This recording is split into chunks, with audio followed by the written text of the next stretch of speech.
Okay, so this is going to kind of be a crash course in the four civilizations that we studied. This is really primarily just to get you to understand where a lot of the major civilizations of, up to about 10,000 before Common Era to the present day really existed.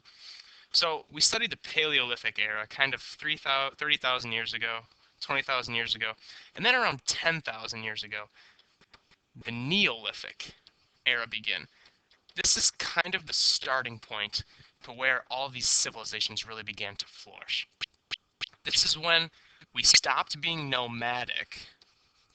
We stopped following the rains, we stopped following the herds, and then we settled down. We settled down into different cities, and this happened all over the world. So the first one we studied at were the ancient Sumerians. On the map right here, they settled in this kind of area, right around here. This was Mesopotamia. You may recall Mesopotamia literally meant land between the two rivers. And those two rivers happened to be the Tigris and the Euphrates River. Then, the next civilization to really begin to flourish and ended up being quite a bit bigger than the Sumerians were the ancient Egyptians.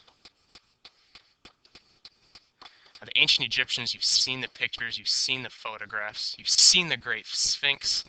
This was arguably the largest civilization the world had ever known up until this point. We move forward then into now what is modern-day India. This was the Indus River Valley civilization. Now, the Indus River Valley civilization was big. It probably wasn't as big as the ancient Egyptian civilization, but they had that huge city that we studied. That was Mohenjo-Daro. That was arguably the biggest civilization at the world at the time. So we move from the Sumerians to the ancient Egyptians to the Indus River Valley civilization. The civilizations keep on getting bigger. So these three civilizations were all in the Eastern Hemisphere. But in the Western Hemisphere, civilizations were arising as well. Kind of down here in modern-day South America, in and around what's now kind of Chile, was the Incan Empire. So all these civilizations, we think of the cradle of civilization in and around northern Africa. But then in the Western Hemisphere is happening as well. We looked at the Mayans and the Aztecs a little bit, and now modern-day Mexico and Honduras, but the Incan Empire happened as well.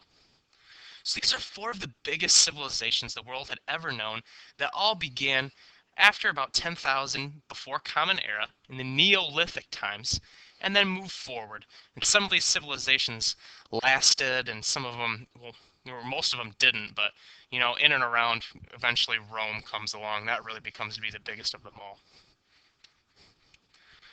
But when we look at all four of these civilizations, they all had really three key things in common, one of them being fertile soil.